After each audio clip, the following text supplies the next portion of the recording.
The battle is not over. It's far from over. These were the words that echoed through James Miller's mind as he stood at the edge of the battlefield, watching the enemy approach. The year was 1776, and the winds of war were howling through the trees. The American Revolution was at its peak, and James, a soldier in the Continental Army, had just witnessed the most harrowing moment of his life. The British forces were closing in, and victory seemed impossible. But in his heart, James still believed. He glanced at his fellow soldiers, who stood by his side, determined but weary. Their bodies were bruised, their clothes tattered, and their faces hardened from months of constant battle. Yet there was something in the air, something unspoken that kept them all going. They weren't fighting just for survival, they were fighting for freedom. The ground trembled beneath them as the British soldiers marched forward, their armor gleaming in the sunlight. James felt his heart race as he looked back at the camp where his wife, Mary, and their 2 children, Samuel and Eliza, were waiting anxiously for him to return. He had promised them he would fight for their freedom, but now, with the odds against him, he wasn't sure if he would make it back alive. Then it happened. The British forces charged. The clash of swords, the deafening sounds of cannons, and the cries of soldiers filled the air. James and his comrades charged forward, their hearts set on one thing: freedom. It was the only thing that mattered now. In the midst of the chaos, James found himself face to face with a British officer. The officer was taller than James, with a cold, determined look in his eyes. He raised his sword ready to strike, but before he could, James lunged forward, using every ounce of his strength. The battle raged on around them, but in that moment, it was just the 2 of them. With a swift motion, James disarmed the officer, knocking him to the ground. The officer looked up at James, his eyes wide in surprise. But James didn't hesitate. He knew that if he didn't act, his family would never know freedom. With a final strike, James defeated the officer, and the momentum shifted. The American soldiers, inspired by James's courage, pushed forward. They fought like warriors, not just for victory, but for the future of their country, for their families, and for their freedom. But as the dust settled and the battlefield grew quiet, James's heart sank. He looked around, and the realization hit him hard.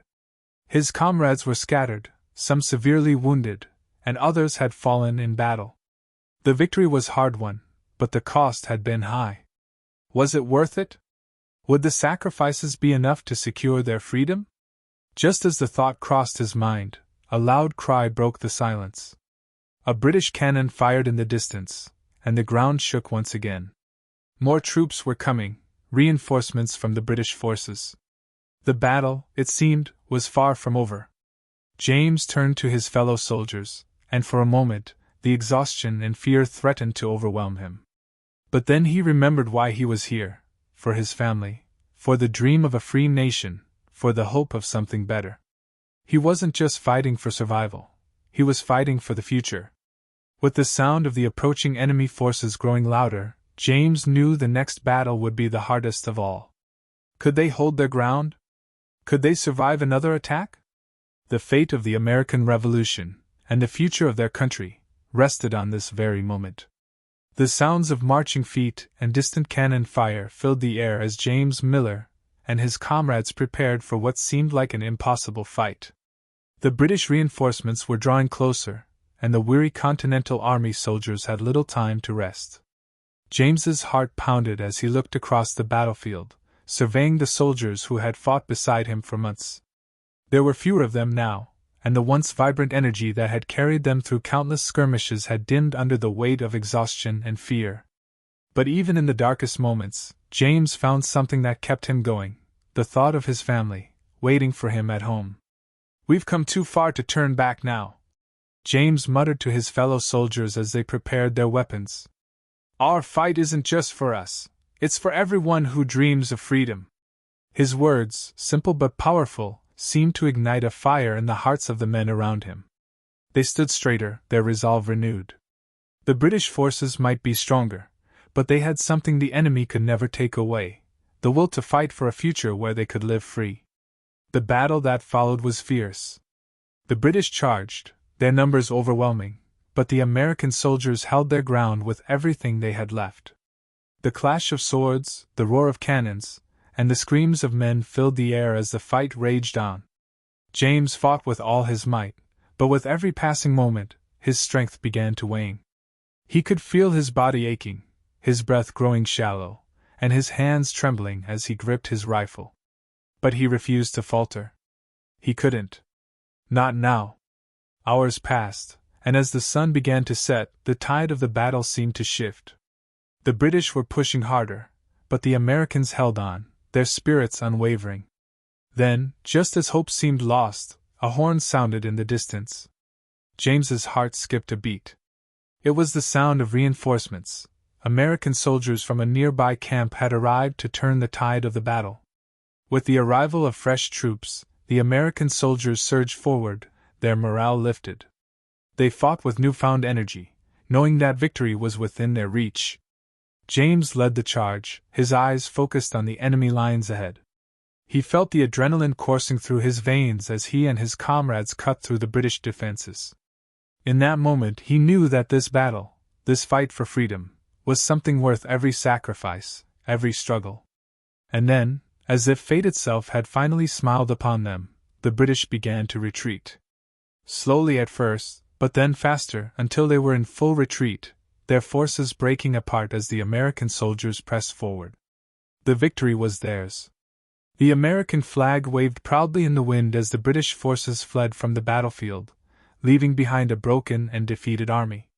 The soldiers of the Continental Army stood victorious, but the cost had been high. James looked around, taking in the faces of the men and women who had fought beside him. Many were wounded, and others had fallen in the fight. But they had won. They had won their freedom. But the battle was not over. The American Revolution had many more challenges to come, and there would be more battles, more sacrifices.